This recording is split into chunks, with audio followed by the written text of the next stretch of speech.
إن الحمد لله نحمده ونستعينه ونستغفره ونعوذ بالله من شرور أنفسنا ومن سيئات أعمالنا من يهده الله فلا مضل له ومن يضلل فلا هادي له وأشهد أن لا إله إلا الله وحده لا شريك له وأشهد أن محمدا عبده ورسوله أما بعد فإن خير الحديث كتاب الله وخير الهدي هدي محمد صلى الله عليه وعلى آله وسلم وشر الأمور محدثاتها وكل محدثة بدعة وكل بدعة ضلالة وكل ضلالة في النار. قال الله تبارك وتعالى للذين أحسنوا الحسنى وزيادة ولا يرهق وجوههم قتر ولا ذلة أولئك أصحاب الجنة هم فيها خالدون. میرے محترم دینی بھائیوں، نوجوان ساتھیوں اور قابل احترام ماں اور بہنوں، اللہ رب العالمین نے دنیا کی زندگی کو اعمال کے لیے امتحان گاہ بنایا ہے۔ الذی خلق الموت والحیات لیبلوکم ایکم احسن عملا۔ اللہ وہ ہے جس نے موت اور حیات کا نظام قائم کیا، جس نے موت اور زندگی کو پیدا کیا تاکہ تمہیں آزمائیں، تمہارا امتحان لے کہ تم میں عمل میں کون بہتر ہے۔ پوری زندگی انسانوں کی اعمال کی امتحان گاہ ہے۔ یہاں ہر ایک کو آزمایا جا رہا ہے کہ وہ عمل کے اعتبار سے کیسا ہے، پھر عمل کے اعتبار سے وہ جیسا ہوگا آخرت میں اس کا ویسا ہی انجام ہوگا۔ اللہ رب العالمین نے قرآن کریم میں فرمایا للذین احسنوا الحسنى وزیادہ، جن لوگوں نے بھلائی کی ان کے لیے بھلائی ہے اور زیادہ ہے۔ جن لوگوں نے بھلائی کی، ایمان و عمل والی زندگی گزاری، ان کے لیے حسنہ ہے، ان کے لیے جنت ہے۔ وزیادہ، اور ان کے لیے اور زیادہ ہیں، یعنی اللہ تعالیٰ کا دیدار ان کو نصیب ہوگا۔ جنت کی عام نعمتوں کے بعد ایک خاص نعمت ان کو دی جائے گی جو بقیہ نعمتوں سے ان کا ذہن اس نعمت کی طرف کر دے گی، اور وہ نعمت کیا ہے؟ اللہ تعالیٰ کا دیدار۔ اسی لیے ابن ابی عاصم رحمہ اللہ نے اپنی السنہ ہمیں ایک روایت نقل کی ہے۔ ابو بکر صدیق رضی اللہ تعالیٰ فرماتے ہیں الحسنہ سے مراد جنت ہے، اور زیادہ سے مراد رؤیت اللہ، اللہ کا دیدار ہے۔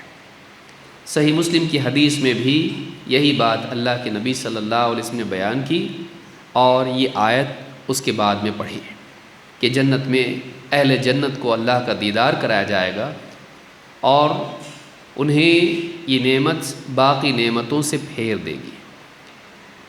لیکن کیا نیکیوں کا معاملہ صرف آخرت کے ساتھ جڑا ہوا ہے؟ کیا دینداری کا فائدہ صرف آخرت میں ہوتا ہے، یا دین کا فائدہ دنیا میں بھی ہوتا ہے؟ بلا شبہ اسلام ایک ایسا دین ہے جو ہماری دنیا بھی بناتا ہے اور آخرت میں ہے۔ اسلام کا وعدہ صرف آخرت کا نہیں ہے، بلکہ اسلام کا وعدہ دنیا کا بھی ہے۔ اللہ کے دین پر چلنے سے آخرت تو بنتی ہی ہے، لیکن اسی کے ساتھ ساتھ دنیا بھی سنورتی ہے۔ انسان کے کئی مسائل ہیں دنیا میں، مادی طور پر انسان کے کئی مسائل ہیں، خوف اور مصیبت کے حالات، پریشانی کے حالات، رزق کے اعتبار سے تنگی، پریشانی، صحت کے اعتبار سے انسان کے لیے مصیبت اور پریشانی، اور اسی طرح سے انسان کے بہت سارے مسائل ہیں جن میں رزق بہت بڑا مسئلہ ہے، صحت بہت بڑا مسئلہ ہے۔ اللہ رب العالمین نے اس مسئلے کو دین کے ساتھ، دینی اعمال کے ساتھ جوڑا ہے۔ لہٰذا جب آدمی دین پر عمل کرتا ہے تو اس کی یہ دنیاوی مسائل بھی حل ہوتے ہیں، اور یہ اللہ تعالیٰ حل کرتا ہے۔ لیکن کامیاب بندہ وہ ہے جو اللہ کی عبادت آخرت کے لیے کرے، دنیا کے لیے نہیں۔ کوئی آدمی دنیا کے فائدے کے لیے دین پر چلتا ہے تو ایسا آدمی اپنے دین کو برباد کرتا ہے۔ کامیاب انسان وہ ہے جو دین کے اعمال آخرت کی کامیابی کے لیے، اللہ کی رضا کے لیے کرے، لیکن ان پر جو وعدے دنیا میں ہیں طبعاً ان کی بھی نیت وہ کر سکتا ہے، ان کو اصل مقصود وہ نہیں بنا سکتا ہے۔ اگر وہ اصل مقصود دنیا کو بنا لے تو اس کی عبادات دنیا کے فائدے کا ذریعہ بن جائیں گی، لیکن آخرت میں اس کے لیے کوئی فائدہ نہیں ہے، بلکہ یہ بھی ممکن ہے کہ اس کی عبادات اللہ سرے سے قبول نہ کرے۔ قرآن کریم میں اللہ تعالیٰ نے کئی جگہوں پر یہ بات کہی ہے، جیسے سورۃ الاسراء میں اللہ نے فرمایا من کان یرید العاجلۃ عجلنا لہ فیہا ما نشاء لمن نرید، جو اس عاجلہ جلد مل جانے والی دنیا اس کا ہی ارادہ کرے، عجلنا لہ فیہا ما نشاء لمن نرید، اس کے لیے جلدی جلدی ہم دے دیتے ہیں جو ہم چاہتے ہیں دنیا میں سے، جس کو دینا چاہتے ہیں، سب کے لیے نہیں چاہتے ہیں، اور چاہنے والے کی ساری چاہتیں پوری نہیں ہوتی ہیں۔ ما نشاء لمن نرید، جو دینا چاہتے ہیں وہ دیتے ہیں، سب نہیں ملتا ہے۔ لہٰذا کئی لوگ چاہتے کرتے ہیں اور ان کو ملتا نہیں ہے۔ دین کا کام، دینی عمل، عبادات اور خیر کا کام کر رہے ہیں اور دنیا کی چاہت ہوتی ہے، کبھی سیاسی مقام، کبھی شہرت اور کبھی مادی فائدہ، لیکن دنیا میں آدمی کرنے کے باوجود بھی اس کو نہیں ملتا ہے، عبادت بھی ضائع ہو جاتی ہے اور مقصود ملتا نہیں ہے۔ تو اللہ جو چاہتا ہے دیتا ہے، اور اللہ جس کو چاہتا ہے دیتا ہے، تو دنیا کے لیے عمل کرنے والے کو بھی سب کچھ نہیں ملتا ہے، عمل بھی برباد ہوتا ہے اور جو چاہت تھی وہ بھی نہیں ملتی ہے۔ عجلنا لہ فیہا، دنیا میں ہم اس کو جلدی سے دے دیتے ہیں، لیکن دینے کے بارے میں کیا فرمایا؟ ما نشاء، جو ہم چاہتے ہیں دیتے ہیں، لمن نرید، جس کو ہم چاہتے ہیں اس کو دیتے ہیں۔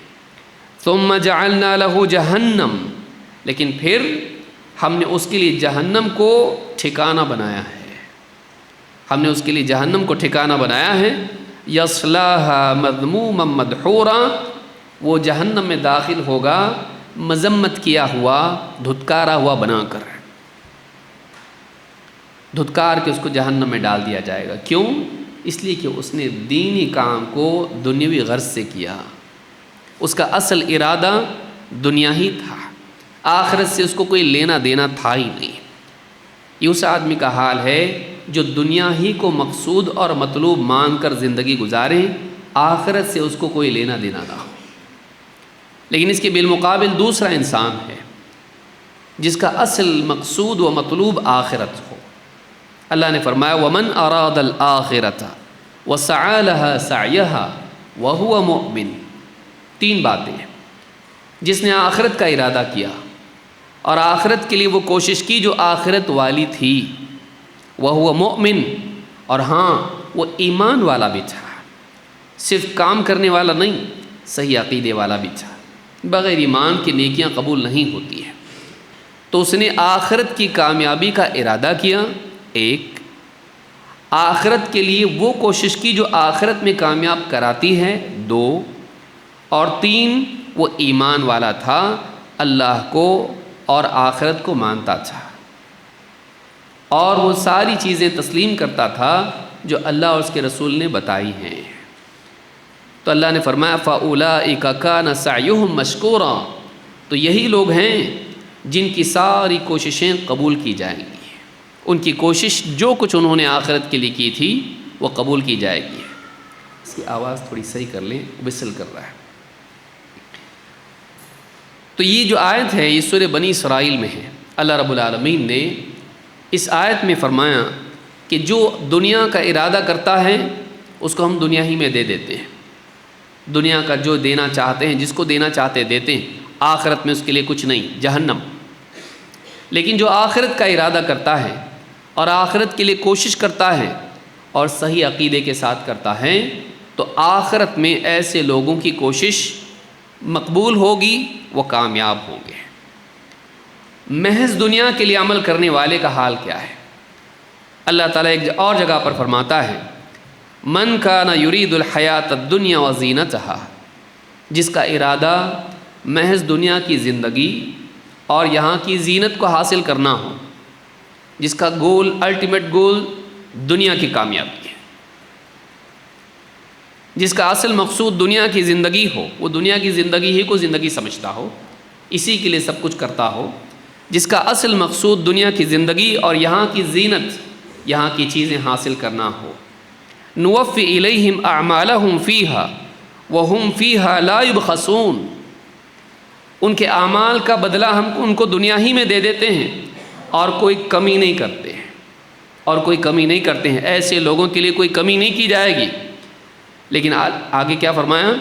اولئک لیس لہم فی الآخرۃ الا النار، لیکن یہ ایسے لوگ ہیں کہ آخرت میں ان کے لیے جہنم کی آگ کے سوا اور کچھ نہیں ہے۔ جن کا اصل مقصود دنیا کی زندگی ہو، ان کے لیے آخرت میں کچھ نہیں ہے سوائے جہنم کی آگ کے۔ وَحَبِطَ مَا صَنَعُوا فِيهَا وَبَاطِلٌ مَا كَانُوا يَعْمَلُونَ، اور جو کچھ انہوں نے کیا وہ سب کا سب برباد کر دیا جاتا ہے۔ وَبَاطِلٌ مَا كَانُوا يَعْمَلُونَ، اور سرے سے جو وہ کر رہے تھے وہ خود باطل تھا۔ اعمال کا اجر بھی ضائع کر دیا جاتا ہے، آخرت میں اعمال ضائع کر دیے جاتے ہیں انجام کے اعتبار سے، لیکن اعمال کی حیثیت کیا تھی؟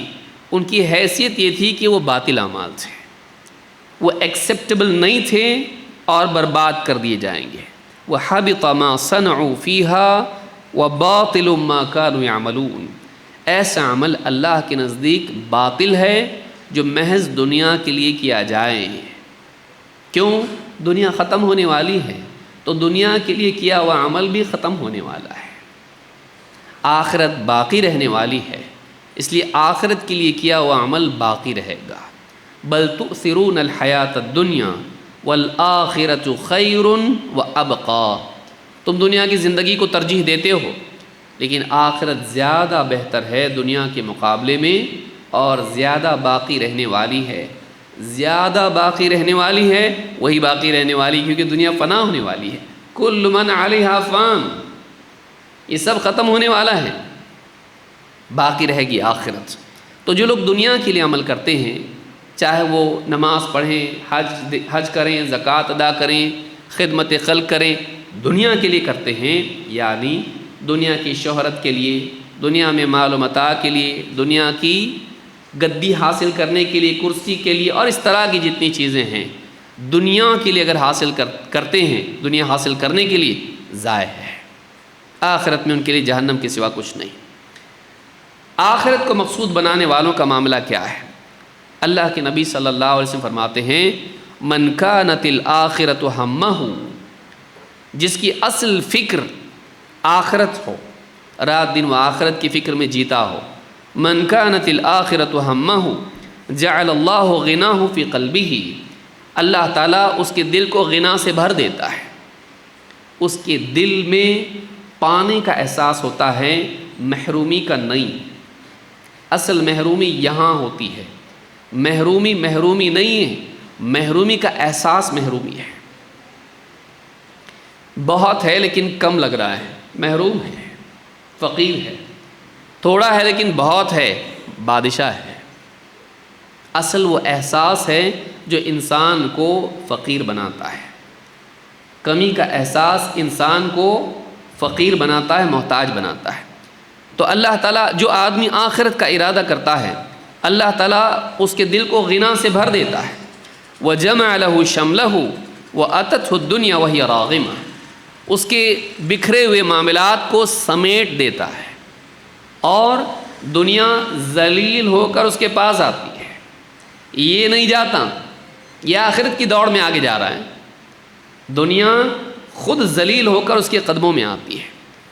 وَأَتَتْهُ الدُّنْيَا وَهِيَ رَاغِمَةٌ، دنیا خود چل کے اس کے پاس آتی ہے، یعنی مال و متاع، دنیا کی عزت، شہرت، سب کچھ خود اس کے پاس آتی ہے اور ذلیل ہو کر آتی ہے، یعنی اس کو اس کی خوشامد نہیں کرنی پڑتی ہے، وہ آ کے اس کی خوشامد کرتی ہے۔ وَمَنْ كَانَتِ الدُّنْيَا هَمَّهُ، لیکن جس کا مقصود دنیا ہو، جس کی فکریں دنیا ہی سے جڑی ہوئی ہوں، جعل اللہ فقرہ بین عینین، اللہ تعالیٰ محتاجی کو اس کی دونوں آنکھوں کے سامنے رکھتا ہے، اس کی آنکھوں کے سامنے رکھتا، کہیں بھی دیکھے اس کو محتاجی دکھائی دیتی ہے. تو جعل اللہ فقرہ بین عینیہ وفرق علیہ شملہ، اور اللہ اس کے معاملات کو بکھیر دیتا ہے، وہ ڈسٹرب ہو جاتا ہے، اس کی زندگی اپسیٹ ہو جاتی ہے. وفرق علیہ شملہ ولم یأتہ من الدنیا الا ما قدر لہ، اور دنیا میں سے اس کو اتنا ہی ملتا ہے جتنا اس کے لیے مقدر کیا گیا تھا. تقدیر سے باہر جا کر تو نہیں لا سکتا، جتنا اس کو دینا ہے اللہ نے دینا ہے اتنا ہی لیتا ہے، اتنا ہی ملتا ہے اس کو. تو یہاں پر آپ دیکھیں ترمذی کی حدیث ہے، اس حدیث میں بتایا گیا ہے کہ دنیا کو مقصود بنانے والا اور آخرت کو مقصود بنانے والا، دونوں میں انجام اور حال دونوں کا فرق ہے. دونوں کا حال بھی الگ ہوتا ہے اور دونوں کا مآل بھی الگ ہوتا ہے. لہٰذا کامیابی بندے کی اس میں ہے کہ وہ چاہے وہ دنیاوی اعمال کرے یا دینی اعمال کرے، تجارت کرے یا نماز پڑھے، مقصود آخرت کی کامیابی کو بنائے. رات دن کی فکر میں اس کو یہ ہو کہ یہ زندگی اصل نہیں ہے، اس کے بعد کی زندگی اصل ہے، مجھے اس میں کامیاب ہونا ہے. اس کامیابی کے لیے جب دوڑے گا، اس دوڑ میں اللہ تعالیٰ دنیا کو بھی اس کے قدموں میں ڈالے گا. اس کا یہ مطلب نہیں کہ ہم دنیا کے لیے کوشش نہ کریں، کوشش الگ چیز ہے، مقصد الگ چیز ہے. دنیا کے لیے کوشش کرنا آخرت کی کامیابی کا حصہ ہونا چاہیے.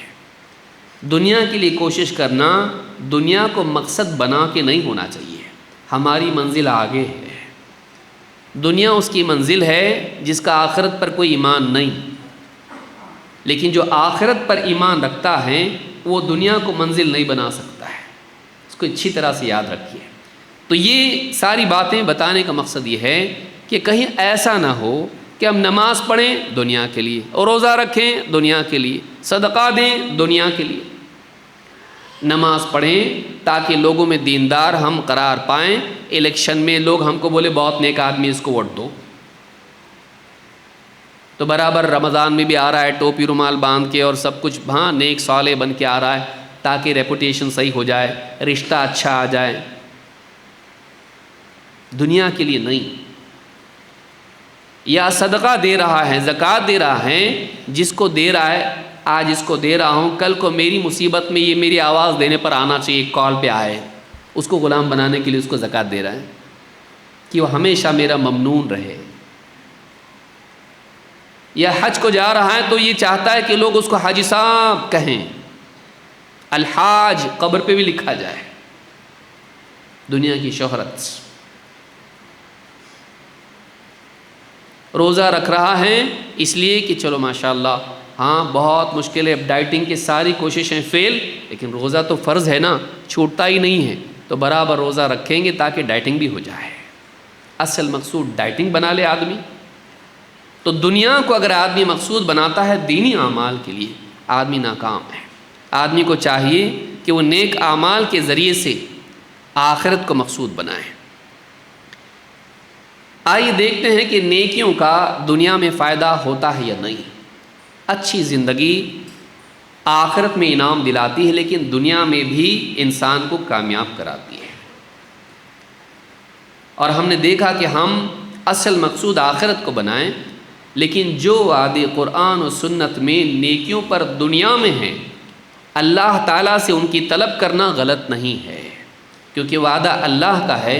نیکیوں پر اللہ سے امید رکھنا چاہے وہ دنیا میں ہو یا آخرت میں غلط نہیں ہے. نیکیوں پر بندوں سے امید رکھنا یہ غلط ہے. جو وعدہ اللہ نے کیا ہے آخرت کا ہو تو اس سے امید رکھیں گے، دنیا کا ہے تو اس سے امید رکھیں گے، یہ غلط نہیں ہے. نیکیوں پر اللہ کی دنیا کی عطا کی بھی نیت کرنا غلط نہیں ہے، لیکن یہ غلط ہے کہ انسان صرف دنیا کی نیت کرے آخرت کی نہیں، اور نیکی کرے صرف دنیا کے لیے آخرت کے لیے نہ کرے. اصل مقصود وہ ہونا چاہیے، یہ اللہ تعالیٰ اس کو دے گا، ضرور دے گا. اصل مقصود یہ نہیں ہے. آئیے دیکھتے ہیں کیا نیکیاں ہیں. نمبر 1 ایمان. سب سے بڑی نیکی ایمان ہے. ایمان کی بنیاد پر اللہ تعالیٰ آخرت میں بھی دیتا ہے اور دنیا میں بھی دیتا ہے. کئی آیتیں ہیں، زیادہ لمبی بات نہ ہو اس لیے میں بہت کم بتا رہا ہوں، بہت کم دلائل سامنے رکھ رہا ہوں. ایک حدیث ہے اللہ کے نبی صلی اللہ علیہ وسلم فرماتے ہیں ان اللہ لا یظلم مؤمنا حسنۃ، اللہ تعالیٰ کسی ایمان والے کی نیکی کے معاملے میں اس پر ظلم نہیں کرتا ہے۔ اللہ کسی مومن کی نیکی کو رائیگاں نہیں کرتا ہے، برباد نہیں کرتا ہے، ضائع نہیں کرتا ہے۔ یعطی بہا فی الدنیا ویجزی بہا فی الآخرہ، اس کے ایمان کی بنیاد پر، اس کی نیکیوں پر اللہ تعالیٰ اسے دنیا میں بھی دیتا ہے اور آخرت میں بھی دیتا ہے۔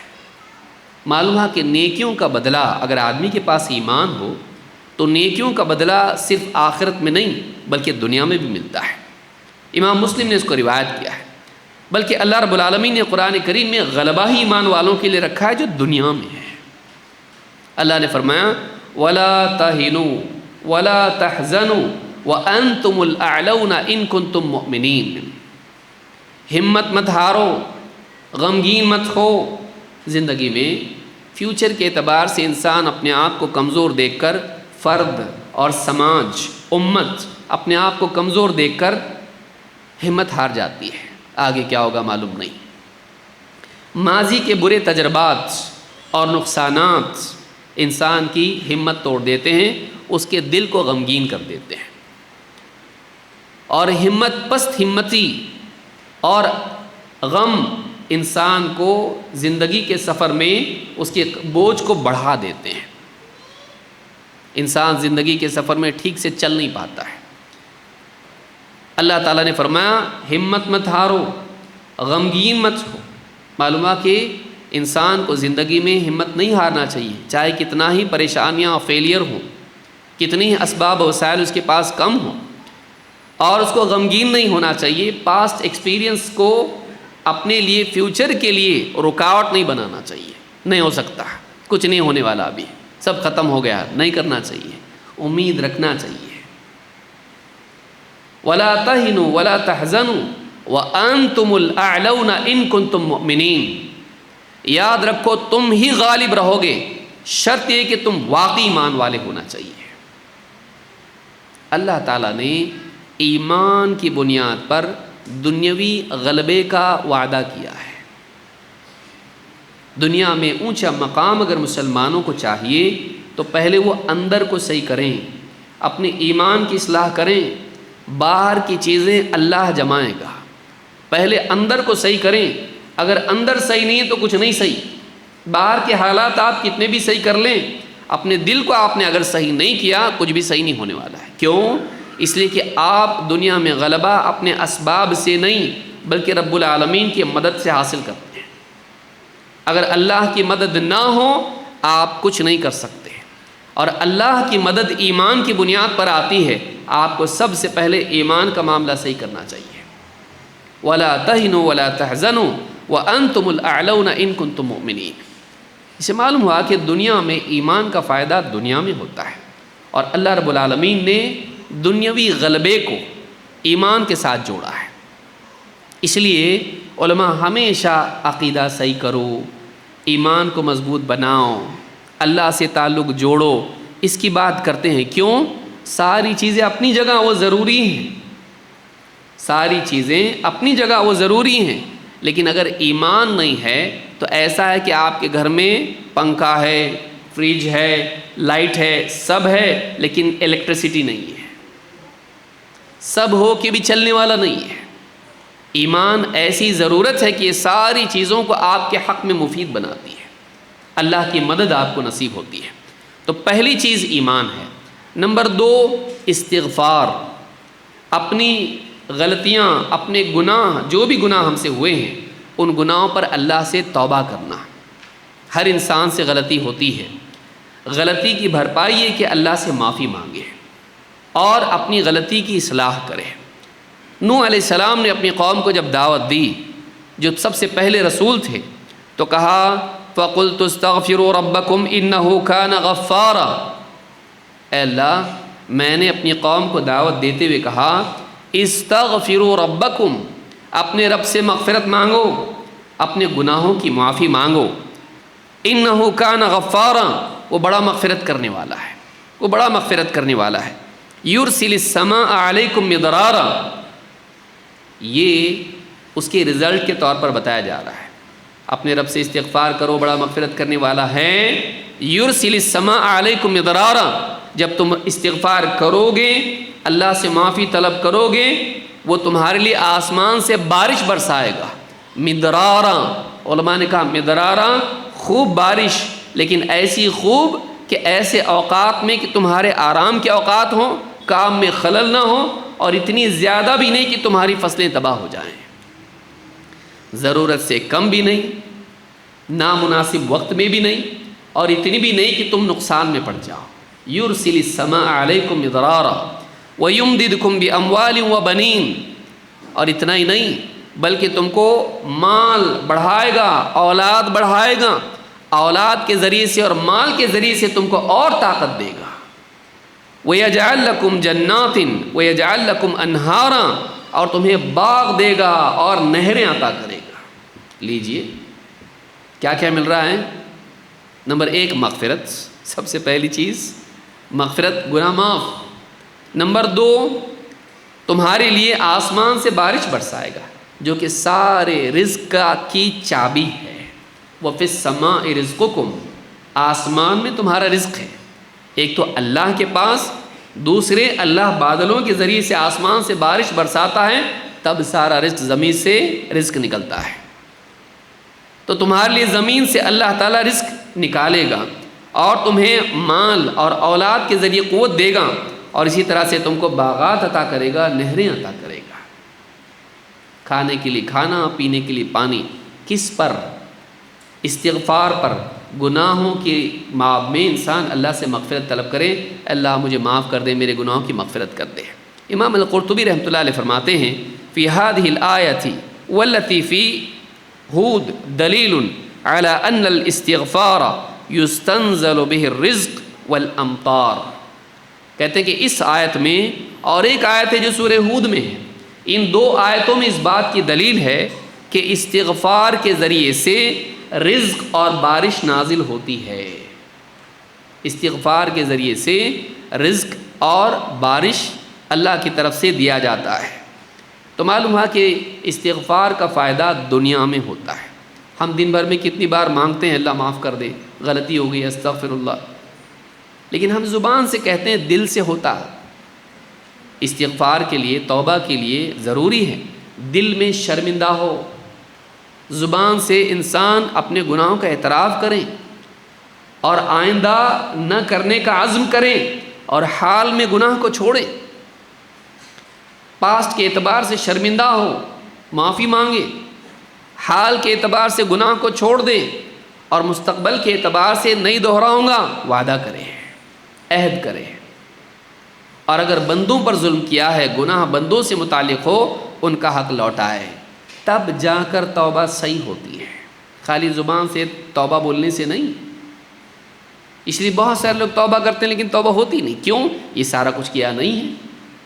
تو استغفار کے ذریعے سے رزق دیا جاتا ہے۔ نمبر 3 نماز، 5 وقت کی نماز، اور اس کے علاوہ نوافل و سنن کا اہتمام۔ اللہ تعالیٰ قرآن کریم میں اپنے نبی سے فرماتا ہے وَأْمُرْ أَهْلَكَ بِالصَّلَاةِ وَاصْطَبِرْ عَلَيْهَا، اے نبی اپنے گھر والوں کو نماز کی تاکید کیجئے، اور خود بھی نماز کا خصوصی اہتمام کیجئے، خود بھی نماز پر جم جائیے۔ لَا نَسْأَلُكَ رِزْقًا، ہم آپ سے رزق کموانا نہیں چاہتے، نَحْنُ نَرْزُقُكَ، بلکہ ہم آپ کو رزق دیتے ہیں۔ وَالْعَاقِبَةُ لِلتَّقْوَىٰ، اور اچھا انجام تقویٰ، پرہیزگاری، گناہوں سے بچنے کے لیے ہے۔ اچھا انجام ان لوگوں کے لیے ہے جو گناہوں سے بچتے ہیں، برائیوں سے بچتے ہیں، صاف ستھری زندگی گزارتے ہیں۔ آپ اپنے گھر والوں کو نماز کا حکم دیجیے، خود بھی نماز کا اہتمام کیجیے۔ ہم آپ سے رزق کموانا نہیں چاہتے، ہم آپ کو رزق دیں گے، اور اچھا انجام حرام سے، گناہ سے بچنے والوں کے لیے ہے۔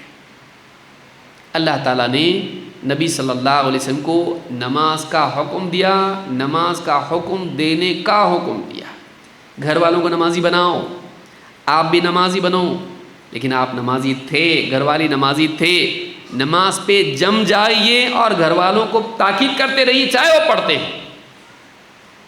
ہمارے گھر والے نہیں پڑھ کے بھی ہم تاکید نہیں کرتے، آپ سوچئے حالات مسلمانوں کے کیا ہیں. بڑا طبقہ مسلمانوں کا نماز سے لاپرواہ ہے اور رزق کے معاملے میں پریشان ہے. اللہ نے نماز کا حکم دیا اور رزق کا وعدہ کیا، کوئی کنیکشن نہیں ہے. ہم آپ کو رزق دیں گے، نحن نرزقک، کوئی تعلق نہیں ہے اس میں. نماز اور رزق کا تعلق ہے. ابن کثیر رحمۃ اللہ علیہ فرماتے ہیں یعنی اذا اقمت الصلاۃ اتاک الرزق من حیث لا تحتسب. ابن کثیر رحمۃ اللہ علیہ اپنی تفسیر میں اس آیت کے بارے میں کہتے ہیں یعنی مطلب یہ ہے کہ اگر آپ نماز قائم کریں تو آپ کو وہاں سے رزق دیا جائے گا جہاں سے آپ کا گمان بھی نہیں ہوگا. اس سے معلوم ہوتا ہے کہ گھروں میں رزق کے لیے یہ ضروری ہے کہ ہم خصوصی طور پر نماز کا اہتمام کریں. صرف رزق کے لیے نہیں، اس لیے کہ آخرت میں ہم اللہ کو جواب دینے کی پوزیشن میں ہوں، اور یہ ہماری زندگی کا مقصد ہے عبادت. وما خلقت الجن والانس الا لیعبدون. میں نے جنات کو اور انسانوں کو اسی لیے پیدا کیا ہے کہ وہ صرف میری عبادت کریں. عبادت اللہ تعالیٰ کا انسان اور جنات کو پیدا کرنے کا مقصد ہے، اس لیے عبادت کرے.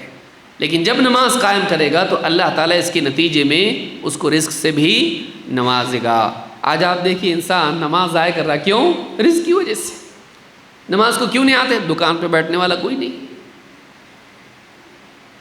آدمی رزق کی وجہ سے رزق کا دروازہ خود بند کر رہا ہے. شیطان نے کیسا کام پہ لگا دیا سوچیے. شیطان الٹا کرواتا ہے. جو چیز نقصان والی تھی اسی پیڑ کے قریب جانے کے لیے کہا، باقی سارے پیڑ چھوڑ دو، یہ ایک پیڑ ہے بہت کام کا ہے، کھاؤ اس میں سے. نقصان ہو گیا. شیطان یہی کرتا ہے. تو یہ تیسری چیز ہے جو نماز، اس کا اہتمام ہماری زندگی میں ہونا چاہیے. عبادت کے بارے میں خاص طور سے، یہ تو نماز ہوئی، ساری عبادات اس میں آتی ہیں. اللہ تعالیٰ فرماتا ہے، حدیث قدسی ہے، اللہ تعالیٰ فرماتا ہے یا ابن آدم تفرغ لعبادتی. اے آدم کے بیٹے، اے انسان، تفرغ لعبادتی، میری بندگی کے لیے فارغ ہو جا. سر سے پاؤں تک میرا بندہ بن جا اور میری عبادت کے لیے وقت نکال جب جب اس کا تقاضا ہو. صرف نماز نہیں، ساری عبادات. جب عبادت کا موقع آئے اور تقاضا ہو، میری عبادت کے لیے فارغ ہو، اپنی آرام اور اپنی دوسری مشغولیات کو چھوڑ کر عبادت. فَإِذَا قُضِيَتْ، اللہ نے کہا نا اِذَا نُودِيَ لِلصَّلَاةِ مِن يَوْمِ الْجُمْعَةِ فَاسْعَوْا إِلَى ذِكْرِ اللَّهِ. جمعہ کے دن جب ندا لگائی جائے تو اپنی تجارت کو چھوڑ دو اور اللہ کے ذکر کی طرف لپکو. تفرغ لعبادتی، میری عبادت کے لیے فارغ ہو جاں، وقت نکال. املأ قلبک غنًا واملأ یدیک رزقا، میں تیرے دل کو غنا سے بھر دوں گا.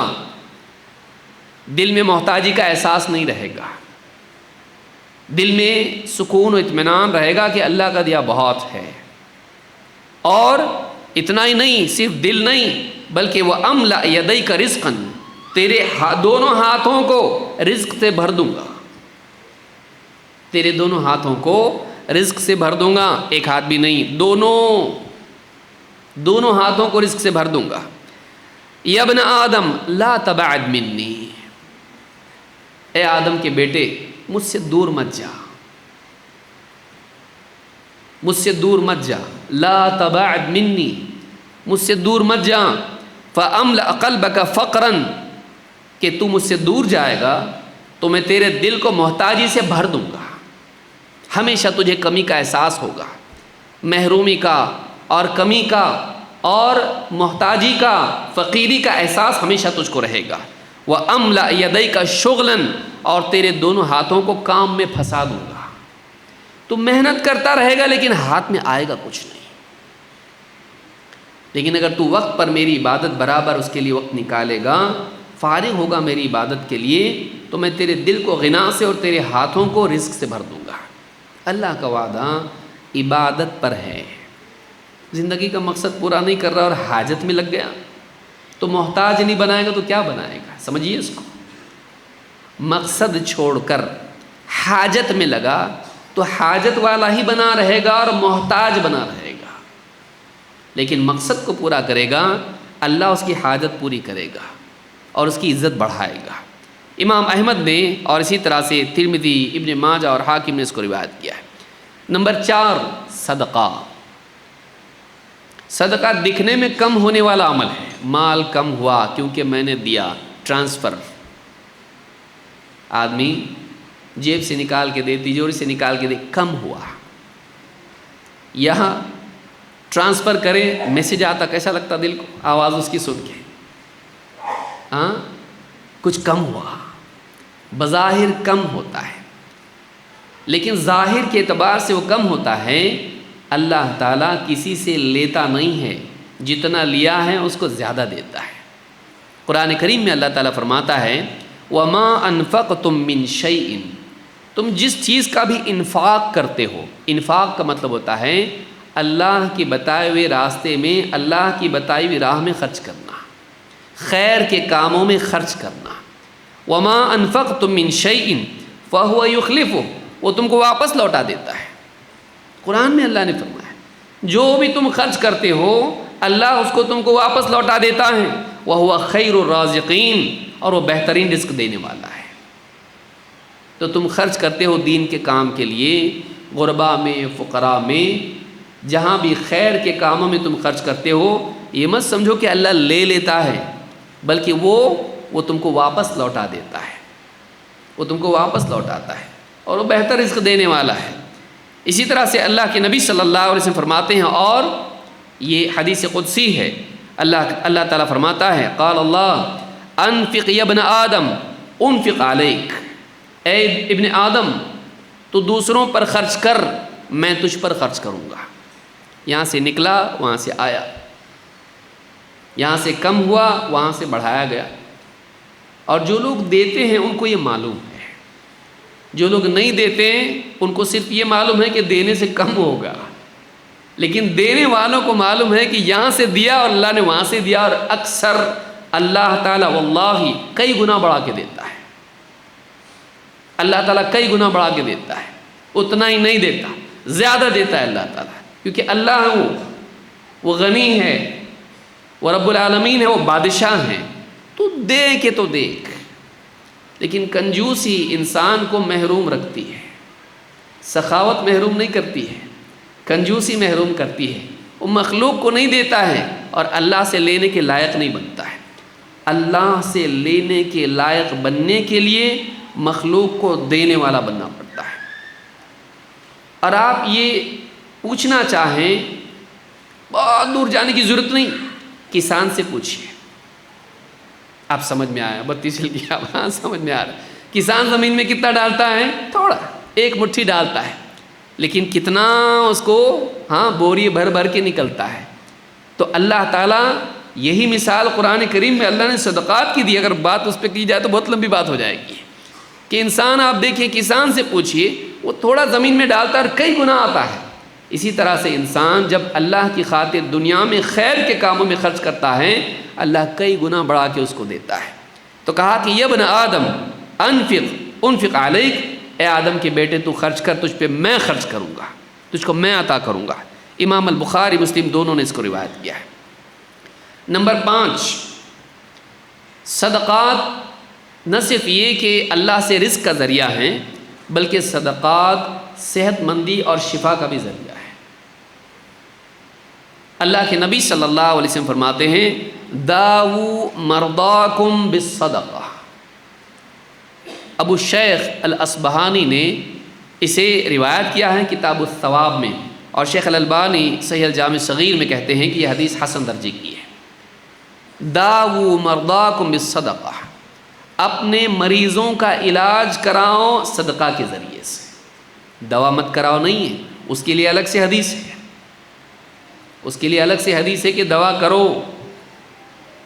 اللہ نے جو بھی بیماری نازل کی اس کے لیے دوا بھی نازل کی ہے، وہ ظاہری علاج ہے، لیکن یہ آسمانی علاج ہے جو اس علاج کے لیے قوت پیدا کرتا ہے اور مسائل کو وسائل میں بدل دیتا ہے۔ اللہ تعالیٰ شفا عطا کرتا ہے غیب سے،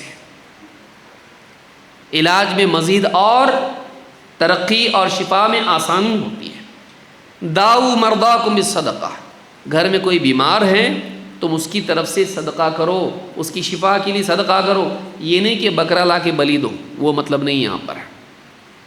بولے اس کی جان بچانے کے لیے اور جان دینی پڑے گی، بلی نہیں، بلی نہیں، بلکہ یہ کہ انسان روپیہ، پیسہ، کپڑا، اناج، جو کچھ بھی ہے، آدمی جو کچھ اللہ نے اس کو دیا ہے، کسی غریب کو کھلا دے، پلا دے، پہنا دے، اس کے لیے کوئی کام آ جائے، اس کو پیسہ دے دے اور اس کی دعا لے، اور دعا وہ نہ بھی دے تو مسئلہ نہیں ہے، دعا شرط بھی نہیں ہے، بلکہ صدقہ فی نفسہ ہی اگر اخلاص کے ساتھ کیا جائے، اللہ سے اپنے مطلوب کے حصول کے لیے کیا جائے، کیونکہ شفا اللہ کے سوا کوئی دیتا، صدقہ شفا دے گا نہیں، صدقہ سبب ہے اللہ سے شفا لینے کا، جیسے دوا سبب ہے شفا لینے کا۔ لا شفاء الا شفاؤک، تیری شفا کے سوا کوئی شفا نہیں، اللہ کے سوا کوئی شفا نہیں دے سکتا ہے، تو علاج بھی کرنا ہے، لیکن صدقات کے ذریعے سے اللہ تعالیٰ اگر ناراض ہیں، پریشانی میں مبتلا کیا ہے، تو اللہ تعالیٰ راضی ہو کر پریشانی ہٹا دیتا ہے۔ اسی لیے حدیث میں آیا ہے صدقۃ السر تطفئ غضب الرب، چھپا کے دیا ہوا صدقہ رب کے غصے کو ٹھنڈا کرتا ہے، رب کا غصہ ختم کرتا ہے۔ اللہ ناراض ہیں تو چھپا کے آدمی صدقہ کرتا ہے، اللہ ناراضگی کو ختم کر لیتا ہے اس سے، اللہ اس سے راضی ہو جاتا ہے اور پریشانی بھی ہٹا دیتا ہے۔ لہٰذا اس حدیث سے بات معلوم ہوتی ہے کہ صدقات بیماریوں کے علاج میں بھی ایک نفع بخش چیز ہیں۔ نمبر 6، حج اور عمرہ۔ حج اور عمرہ بظاہر اس میں بڑا خرچ آتا ہے، اور آدمی سوچتا ہے کہ اس سے کیا ہو جائے گا، کنگال ہو جاؤں گا میں۔ اب بہت سارے لوگ زندگی بھر کی پونجی جمع کر کے حج کو جاتے ہیں، اور حج اتنا آسان بھی نہیں ہے، آج بہت بڑا خرچہ بھی ہے حج میں۔ لیکن کیا حج اور عمرے سے انسان فقیر ہوتا ہے، غریب ہوتا ہے؟ نہیں، اللہ تعالیٰ اس کے ذریعے سے رزق اور بڑھاتا ہے۔ اللہ کے نبی صلی اللہ علیہ وسلم فرماتے ہیں تابعوا بین الحج والعمرہ،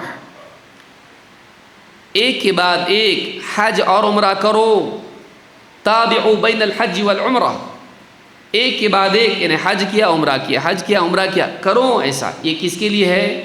ان لوگوں کے لیے جن کے پاس بہت اللہ نے دے رکھا ہے، یا جن کے لیے بس جانا آنا ہے اور خرچہ کچھ بھی نہیں ہے، مکہ میں ہے، مکہ سے قریب ہے، جدہ میں ہے یا کہیں اور ہے، اس کے لیے جانا آنا ہی بس ہے اور کچھ بھی نہیں ہے، گاڑی سے گئے گاڑی سے آئے، صرف خرچہ کر کے ہی تھوڑی آدمی جاتا ہے، انڈیا سے جا رہا ہے تو بڑا خرچہ ہوگا، فلائٹ سے جانا ہے، ضروری نہیں ہے، اس زمانے میں فلائٹ کا خرچہ نہیں ہوا کرتا تھا۔ تابعوا بین الحج والعمرہ، یکے بعد دیگرے حج اور عمرہ کرو، کیوں؟ فإنہما ینفیان الفقر والذنوب، اس لیے کہ حج اور عمرہ یہ فقر اور گناہوں کو مٹاتے ہیں، انسان کو فقر سے، غریبی، محتاجی اور اسی طرح سے گناہوں سے پاک کرتے ہیں۔ کما ینفی الکیر خبث الحدید والذہب والفضہ، جیسے بھٹی، لوہا، سونا اور چاندی کو کچرے سے پاک کر دیتی ہے۔ لوہار اور سونار کیا کرتا ہے؟ سونے کو، لوہے کو، چاندی کو پاک کرنے کے لیے اس کو بھٹی میں تپاتے ہیں، گرم آگ میں تپایا جاتا ہے، کچرا صاف ہو جاتا ہے اس کا۔ تو جیسے سونے چاندی کو یا لوہے کو آگ میں تپانے سے، بھٹی میں تپانے سے وہ پاک ہو جاتا ہے، ویسے ہی حج اور عمرے کے ذریعے سے انسان گناہوں سے پاک ہوتا ہے، نہ صرف گناہوں سے بلکہ فقر و فاقہ بھی اللہ اس کا مٹا دیتا ہے۔ تو جن لوگوں کو اللہ تعالیٰ نے مال دیا ہے خصوصاً، ان کو چاہیے کہ وہ کریں۔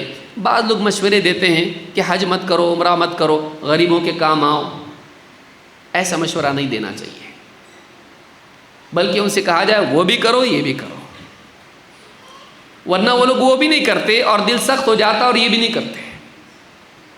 آدمی کتنے لوگوں کو ہم نے دیکھا کہ حج کے لیے یا عمرے کے لیے گئے اور دنیا میں بہت الٹی پلٹی زندگی گزار رہے تھے، لیکن وہاں جا کے احساس ہوا، ہم نے دیکھے، مکہ دیکھے، مدینہ دیکھے، اللہ کا گھر دیکھے، بہت اچھا لگا، اب سے میں صحیح جیوں گا۔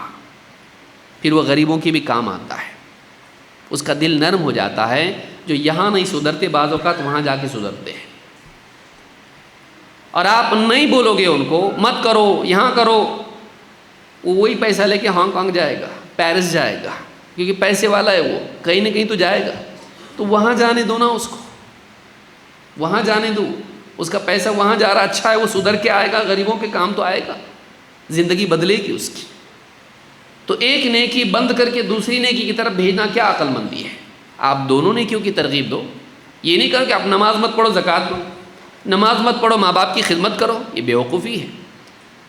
ایک آدمی نوافل تہجد کی نماز پڑھ رہا، اس کو بولے تہجد پڑھنے سے تو اچھا علم حاصل کرتا، تو علم حاصل کرنے سے اچھا تو غریبوں کی مدد کرتا، تو ایسا آپ کرائیں گے؟ نہیں، آپ ساری نیکیاں ہیں، جو آدمی جس نیکی کی استعداد رکھتا ہے آپ اس کو اس نیکی کی طرف بھیجیے، جو آدمی جو کر سکتا ہے کرنے دیجیے اس کو، ہو سکتا ہے اسی میں اس کی نجات ہو سکتا ہے اسی میں اس کی نجات ہو۔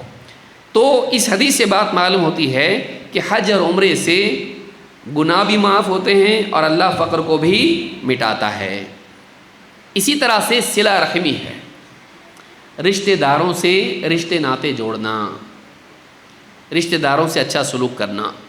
اللہ کے نبی صلی اللہ علیہ وسلم فرماتے ہیں من احب ان یبسط له فی رزقه وینسأ له فی اثره فلیصل رحمہ، جو آدمی اس بات کو پسند کرتا ہو کہ اس کے رزق کو پھیلایا جائے، اس کی رزق میں وسعت ہو، بڑھایا جائے، اور وینسأ له فی اثره، اور اس کی عمر بڑھائی جائے، رزق میں وسعت ہو، عمر بڑھائی جائے، فلیصل رحمہ ہو، وہ رشتہ داروں سے رشتہ جوڑ کے اچھا سلوک کرے۔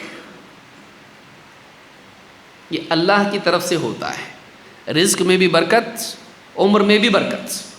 کب ہوگی؟ رشتہ داروں سے رشتہ جوڑو، ان سے اچھا سلوک کرو۔ امام بخاری اور مسلم دونوں نے اس کو روایت کیا ہے۔ ایک اور روایت میں ہے صلۃ الرحم وحسن الخلق وحسن الجوار، رشتے ناتے جوڑنا، رشتہ داروں سے اچھا سلوک کرنا، اچھے اخلاق سے جینا، اور پڑوسیوں کے ساتھ میں اچھا سلوک کرنا، تین چیز کیا ہوتا ہے؟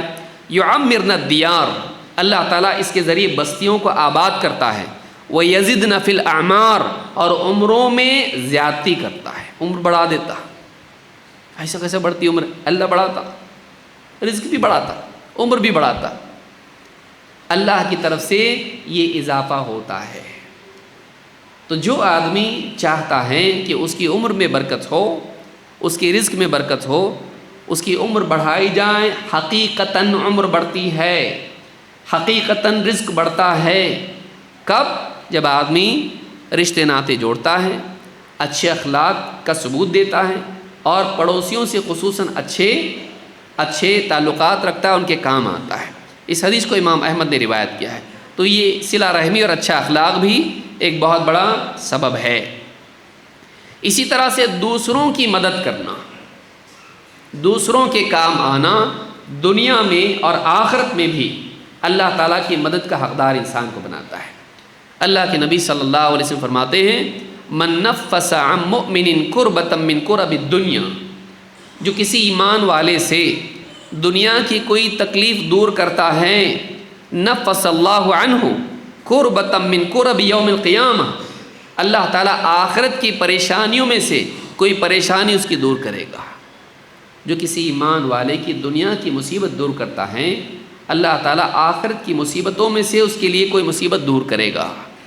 ومن یسر علی معسر یسر اللہ علیہ فی الدنیا والآخرہ، جو کسی قرض دار کو مہلت دے، اس کے لیے آسانی کریں، اللہ تعالیٰ دنیا اور آخرت میں اس کے لیے آسانی کرے گا، صرف آخرت میں نہیں، دنیا اور آخرت میں اس کے لیے آسانی کرے گا۔ ومن ستر مسلما، جو کسی مسلمان کی پردہ پوشی کرے، اس کے عیوب پر پردہ ڈال دے، اس کی فضیحت نہ کرے، اس کی بے عزتی نہ کرے، اس کی کوئی کمی تھی جو چھپی ہوئی تھی سارے بازار میں اس کی عزت نیلام نہ کرے۔ ومن ستر مسلما، جو کسی مسلمان کی پردہ پوشی کرے، سترہ اللہ فی الدنیا والآخرہ، اللہ تعالیٰ دنیا اور آخرت میں اس کی پردہ پوشی کرے گا۔ یہ دوسرے کی عزت بچائے گا، اللہ اس کی عزت بچائے گا دنیا میں بھی اور آخرت میں، فائدہ دنیا میں بھی ہے اور آخرت میں بھی ہے۔ اپنی عزت بچانے کا راستہ یہ ہے کہ ہم دوسروں کی عزت خراب نہ کریں، ان کی غلطیاں جان کر بھی ان پر پردہ ڈالیں، بشرطے کہ وہ غلطی ایسی نہ ہو جو پورے سماج کے لیے ہو۔ واللہ فی عون العبد ما کان العبد فی عون اخیہ، اور آپ نے فرمایا اللہ تعالیٰ بندے کی مدد پر ہوتا ہے جب تک کہ وہ بندہ اپنے بھائی کی مدد پر ہو۔ دوسروں کی مدد کرنا اللہ کی مدد پانے کا ذریعہ ہے۔ آپ چاہتے ہیں کہ آپ کے پروجیکٹ میں آپ کی مدد ہو، آپ دوسرے کی پروجیکٹ میں اس کی مدد کرو۔ آپ چاہتے ہیں آپ کے ساتھ اللہ اچھا معاملہ کرے، آپ دوسروں کے ساتھ اچھا معاملہ کرو۔ جیسا آدمی کرتا ہے ویسا اللہ اس کے ساتھ معاملہ کرتا ہے۔ امام مسلم نے اپنی صحیح میں اس کو روایت کیا ہے۔ اسی طرح سے آپ نے فرمایا الراحمون یرحمہم الرحمن، رحم کرنے والوں پر رحمان رحم کرتا ہے، رحم کرنے والوں پر رحمان رحم کرتا ہے۔ ارحموا من فی الارض یرحمکم من فی السماء، تم زمین والوں پر رحم کرو، آسمان والا تم پر رحم کرے گا۔ معلوم ہے کہ دنیا میں اللہ تعالیٰ کے، اور دنیا ہی میں نہیں آخرت میں بھی اللہ کی رحمت پانے کے لیے انسان کو چاہیے کہ وہ دوسروں پر رحم کرنے والا ہو، صرف مسلمان نہیں ساری انسانیت پر رحم کرنے والا ہو، صرف انسان بھی نہیں جانوروں پر رحم کرنے والا ہو۔ تم زمین والوں پر، زمین پہ کون ہے؟ صرف انسان ہیں، انسان بھی ہے، جانور بھی ہیں، صرف مسلمان ہیں، مسلمان بھی ہے، غیر مسلم بھی ہے۔ تم زمین والوں پر رحم کرو، آسمان والا تم پر رحم کرے گا۔ تو اس سے معلوم ہوتا ہے کہ اللہ تعالیٰ کی رحمت کو پانے کے لیے اپنی رحمت کو خرچ کرنا پڑتا ہے، دوسروں پر رحم کرنا پڑتا ہے۔ امام احمد، ابو داؤد اور ترمذی نے اس کو روایت کیا ہے۔ اسی طرح سے دنیا میں نعمتوں کے اضافے کا راستہ یہ ہے کہ بندہ اللہ تعالیٰ کا شکر کرے، شکایت نہیں۔ کیا اللہ تعالیٰ نے کچھ دیا ہی نہیں؟ دیکھو پڑوسی کو کتنا دیا، نماز نہیں پڑھتا پھر بھی دیا، میں تہجد پڑھتا مجھ کو نہیں دیا۔ شکایت فقیری کو ہٹاتی نہیں ہے، لیکن اللہ تعالیٰ کی ناراضگی کو دعوت دیتی ہے۔ جو بھی اللہ نے دیا ہے اس پر شکر کرے، اور شکر سے پہلا فائدہ یہ ہوتا ہے کہ انسان کے ذہن میں نگیٹیوٹی ختم ہوتی ہے۔ ہم لوگ ہمیشہ کیا کرتے ہیں؟ اپنے پاس کیا نہیں ہے پہ دھیان دیتے ہیں، تو ہمیشہ ہمارے ذہن میں محرومی رہتی ہے اور ہمیشہ ہمارا دل اداس رہتا ہے، کیونکہ کچھ تو اپنے پاس نہیں ہے۔ ڈاکٹر لوگ آج کل بول رہے ہیں کہ تم صبح میں جب اٹھیں گے نا تو تم کو کیا دنیا میں ملا ہے پہلے یہ سوچو، جو تمہارے پاس ہے اس پہ دھیان دو تو تمہارا دن اچھا گزرے گا۔ اسلام بہت پہلے ہم کو سکھا چکا ہے شکر گزاری کرو، کیونکہ شکر کا مطلب یہ کہ انسان یہ دیکھے اللہ نے کیا کیا دیا مجھ کو، اور جب اس کی نگاہ میں اللہ کی عطا ہوگی تو پانے کا احساس ہوگا، پانے کا احساس خوشی پیدا کرے گا۔ حل میرے پاس یہ ہے، میرے پاس 2 ہاتھ ہیں، 2 پاؤں ہیں، انگلیاں سلامت ہیں، آنکھیں سلامت ہیں، کان سلامت ہے، اور ہڈیاں ٹھیک ٹھاک ہیں، سب اچھا ہے، چلتا پھرتا ہوں، بستر پہ پڑا ہوا نہیں ہوں۔ آدمی کو شکر ہوگا، پھر پیسہ نہیں کوئی بات نہیں، آج نکل آئے گا، لیکن پیسے والے صحت مانگ رہے نہیں مل رہی، پیسے والے جوانی واپس مانگ رہے نہیں مل رہی، بستر والا سارا پیسہ دے کے اٹھنا چاہتا ہے نہیں ملتا۔ سوچئے تو کیا نہیں ہے پر دھیان نہیں دیں، کیا ہے پر دھیان دیں، دل خوش ہوگا۔ لیکن اس کے ساتھ ساتھ جب اللہ کا شکر کرے گا کہ اللہ نے بہت کچھ دیا، اللہ کا شکر ہے، اللہ کا دیا سب کچھ ہے، اور جو نہیں دیا اللہ کی مسئلے ہم اللہ سے راضی، سب تو نہیں ملا، جو نہیں ملا کوئی بات نہیں، جو دیا وہ بہت ہے۔ جب ایسا کرے گا تو اللہ تعالیٰ اس کی نعمت کو بڑھائے گا۔ اللہ نے فرمایا لَإِن شَكَرْتُمْ لَأَزِيدَنَّكُمْ، اگر تم شکر کرو گے ہم نعمت کو اور بڑھائیں گے، اگر تم شکر کرو گے ہم نعمتوں میں اضافہ کریں گے۔ حدیث میں اللہ کے نبی صلی اللہ علیہ وسلم فرماتے ہیں ان اللہ تعالی یبتلی العبد فیما اعطاه، اللہ تعالیٰ نے بندے کو جو کچھ دیا ہے اللہ اس میں بندے کو آزماتا ہے، جو کچھ دیا ہے اس میں بندے کو آزماتا ہے۔ فَإِنْ أَرَضِيَ بِمَا قَسَمَ اللَّهُ لَهُ، اگر جو کچھ اللہ نے اس کو دیا ہے اللہ سے راضی رہے، ناراض نہ ہو، کیا اللہ نے اتنا ہی دیا، نہیں کریں ایسا، اللہ نے بہت دیا، اللہ نے جو بھی دیا بہت ہے، اللہ کا شکر ہے۔ جو اللہ نے دیا اس پر اللہ سے راضی رہے۔ بورک لہ فی، جو کچھ اللہ نے دیا ہے اس میں برکت ڈالی جاتی ہے۔ ووسعہ، اور اللہ اس کی نعمت کو پھیلا دیتا ہے، بڑھا دیتا ہے، بڑھاتا بھی برکت بھی ڈالتا ہے۔ صرف زیادہ ہونا اصل نہیں ہے، برکت کا ملنا اصل ہے۔ لیکن وَإِن لَّمْ يَرْضَ، لیکن اگر وہ راضی نہ رہے، اللہ سے ناراض ہو جائے، اللہ سے ناراض رہے، جو کچھ اللہ نے دیا تھوڑا ہی سمجھ کے شکایت کرنے لگ جائے، وَإِن لَّمْ يَرْضَ لَمْ يُبَارِكْ لَهُ، اس کے لیے اللہ برکت نہیں ڈالتا ہے، برکت سے محروم کر دیتا ہے۔ وَلَمْ يَزِدْ عَلَى مَا كُتِبَ لَهُ، اور جتنا اس کے لیے لکھا گیا ہے اس سے زیادہ اس کو نہیں ملتا۔ اس حدیث کو امام احمد نے روایت کیا ہے۔ اس سے معلوم ہوتا ہے کہ جب آدمی شکر کرتا ہے اور راضی رہتا ہے، جب آدمی شکر کرتا ہے اور اللہ تعالیٰ سے راضی رہتا ہے تو اللہ تعالیٰ اس کی نعمت میں برکت ڈالتا ہے اور اس پہ وسعت پیدا کرتا ہے۔ تو اگر ہم چاہتے ہیں کہ بڑھائیں اپنی نعمتوں کو تو شکر بڑھائیں، اللہ نعمتوں کو بڑھائے گا۔ کھانا کھا کے سچی ایمانداری سے آپ سوچو، کون الحمدللہ بولتا ہے؟ بولتے؟ سوچیے آپ، کھانا کھانے کے بعد ہم میں سے کتنے لوگ ہیں الحمدللہ الذی اطعم وسقا وسوغہ وجعل لہ مخرجا۔ تمام تعریف اللہ، یہ بھی ایک دعا ہے، تمام تعریف اللہ کے لیے ہے جس نے کھلایا پلایا اور اس غذا کو کھانے لائق بنایا اور ہضم ہونے لائق بنایا۔ وسوغہ وجعل لہ مخرجا، اور دوسرا احسان یہ ہے کہ اس نے اس کے نکلنے کا بھی راستہ رکھا۔ نہیں رکھتا تو بتائیے، پیٹ سڑ جاتا، پھٹ جاتا، مر جاتا۔ تو اللہ نے کھانے کے لیے غذا، کھانا دیا، پانی دیا، اور پھر اس کو ایسا بنایا کہ کاغذ کی طرح نہیں بنایا کہ نگلو، بلکہ اس میں ذائقہ ہے، اس میں دل میں رغبت پیدا ہوتی ہے، بھوک لگتی ہے، کھانے لائق بنایا اس کو، اور پھر پیٹ میں جا کے وہ ہضم ہوتا ہے، جسم کی قوت بناتا ہے، خون بنتا اس سے اور طاقت ملتی انسان کو، اور پھر نئی قوت کے ساتھ آدمی دنیا میں کام کرتا۔ اور پھر جو فاضل اور جو فضول مادہ ہے جو نہیں رہنا چاہیے اندر، اس کی نکلنے کے لیے راستہ بنایا۔ سب نہیں نکل جاتا، وہ نکلتا ہے جس کی رہنے کی ضرورت نہیں ہے۔ کیسا نظام بنایا اللہ تعالیٰ نے، کبھی شکر کرتے اللہ کا اس پہ؟ سوچئے، ہم کو بلڈنگ چاہیے، کار چاہیے، ہم کو بینک بیلنس چاہیے، ہم کو اچھا موبائل فون چاہیے، اچھے کپڑے چاہیے، اچھا ریبن کا چشمہ چاہیے ہم کو، راڈو کی گھڑی چاہیے ہم کو۔ صحت اگر نہ ہو اور انسان کھا رہا ہے، اور جس کو دانت نہیں اس کو پوچھو کہ اچھا کھانا سامنے لیکن چبانے کے لیے دانت ہی نہیں، تو کھاؤں کیسے اس کو میں؟ اس کو چن چن کے کھانا پڑتا ہے، نرم نرم کھانا پڑتا ہے، وہ سخت سخت نہیں کھا سکتا ہے۔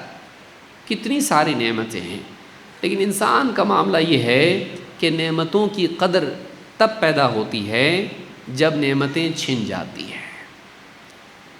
جب تک رہتا تب تک اس کی قدر نہیں ہوتی، جب چلا جاتا تب قدر آتی ہے۔ تو کیا ہم نعمتوں کے چھننے کا انتظار کر رہے ہیں شکر کے لیے، ان کی قدر کے لیے؟ سوچیں، اللہ کا شکر کریں، چھوٹی بڑی جو بھی نعمت اللہ نے دی ہے، کھانا کھائے تو الحمدللہ، پانی پیے تو الحمدللہ، نیند سے اٹھے نئی زندگی ملی الحمدللہ، جو بھی اللہ نے دیا اللہ کا شکر کریں۔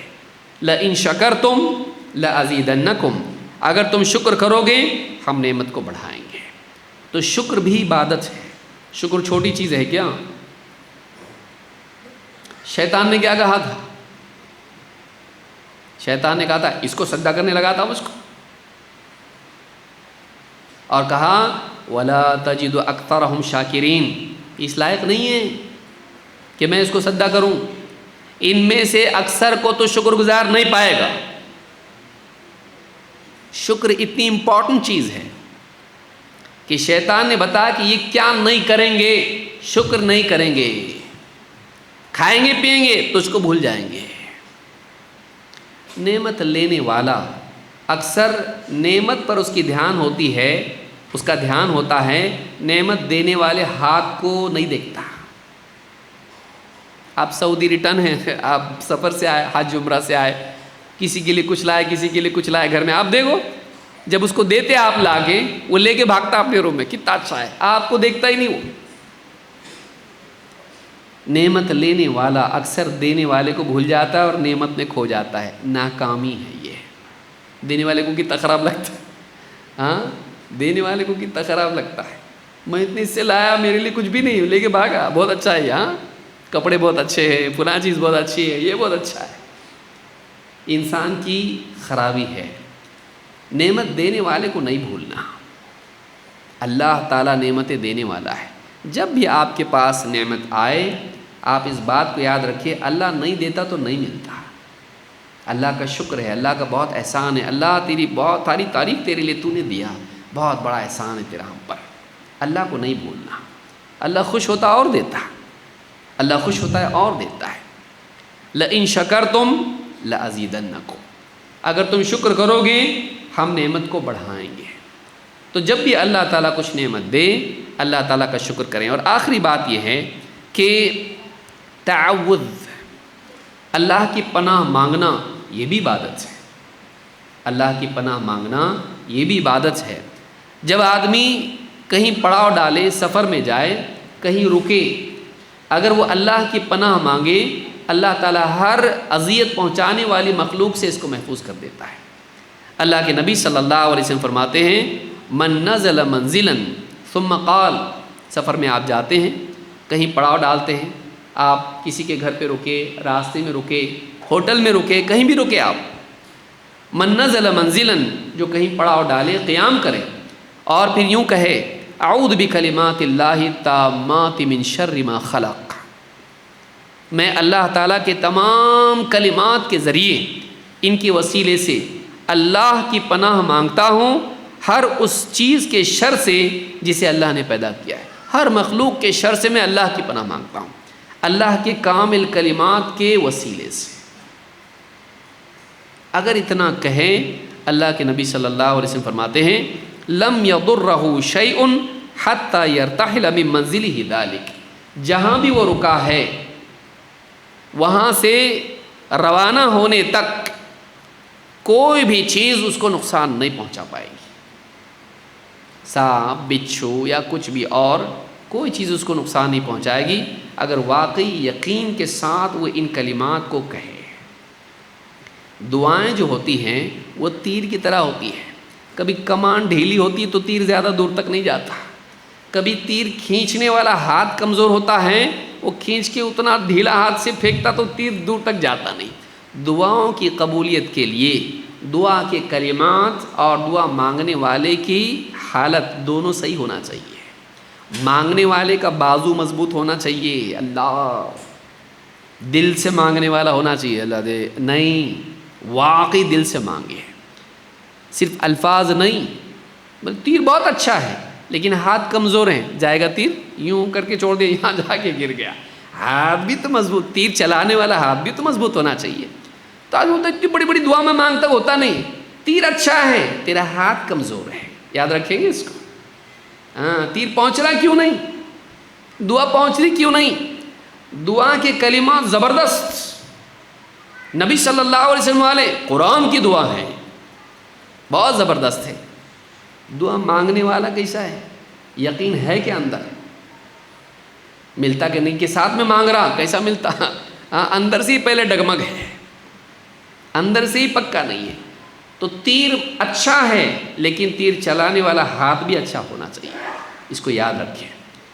تو دعا کے کلمات کے ساتھ ساتھ دعا مانگنے والے کی دل کی کیفیات یہ بھی صحیح ہونی چاہیے۔ ابن قیم رحمۃ اللہ علیہ نے اپنی کتاب میں اس کو ذکر کیا ہے، الداء والدواء میں شروعات میں اس کو ذکر کیا، کوئی جہاں پڑھنا چاہے تو تفصیل وہاں اس کی پا سکتا ہے، یہ بات انہوں نے وہاں پر کہی ہے۔ تو یہ دعا اگر پڑھے تو ایسا آدمی جہاں بھی جائے محفوظ رہے گا۔ تو یہ دنیا کا فائدہ ہے، حفاظت۔ تو آپ نے دیکھا کہ دینی اعمال میں صرف آخرت کی کامیابی چھپی ہوئی نہیں ہے، بلکہ دین میں دنیا کی بھی کامیابی ہے۔ ہم اللہ کے دین کو اپنائیں، اپنی زندگی میں دینی اعمال کو لائیں، یہ اعمال زیادہ یقینی ذریعہ ہیں رزق کا، رفعت کا، کامیابی کا، شفا کا اور دنیا کے مسائل کے حل کا۔ بقیہ جتنے وسائل اور اسباب ہیں وہ ضمنی اور ثانوی ہیں، سیکنڈری ہیں۔ اصل یہ ہے، کیوں؟ کامیابی اللہ کے دینے سے ملتی ہے، حفاظت اللہ کے دینے سے ملتی ہے، شفا اللہ کے دینے سے ملتی ہے، عطا اللہ کے دینے سے ملتی ہے۔ اللہ نہ دے تو نہیں ملتا۔ وَمَا بِكُم مِّن نِّعْمَةٍ فَمِنَ اللَّهِ، تمہارے پاس جو بھی نعمت ہے اللہ کی طرف سے ملی ہے۔ اللہ نہ دے تو نہیں ملتا، اللہ دے تو کوئی نہیں روک سکتا۔ اللہ دینا چاہیں کوئی روک نہیں سکتا، اللہ نہیں دینا چاہیں سب مل کے بھی دلا نہیں سکتے۔ لہٰذا اللہ سے لینے والا بننے کے لیے اللہ نے جو دین دے دیا ہے اس دین کو پہلے لینا چاہیے۔ اللہ کے دین کو اپنی زندگی میں لائیں، اللہ تعالیٰ ساری خیر زندگی میں لائے گا۔ اللہ رب العالمین ہم سب کو دین پر چلنے کی توفیق عطا فرمائیں اور ہماری زندگی میں وہ اعمال کرنے کی ہم کو توفیق دے جس کے ذریعے سے نہ صرف آخرت بلکہ دنیا میں بھی کامیابی ملتی ہے۔ اقول ھذا واستغفر اللہ لی ولکم۔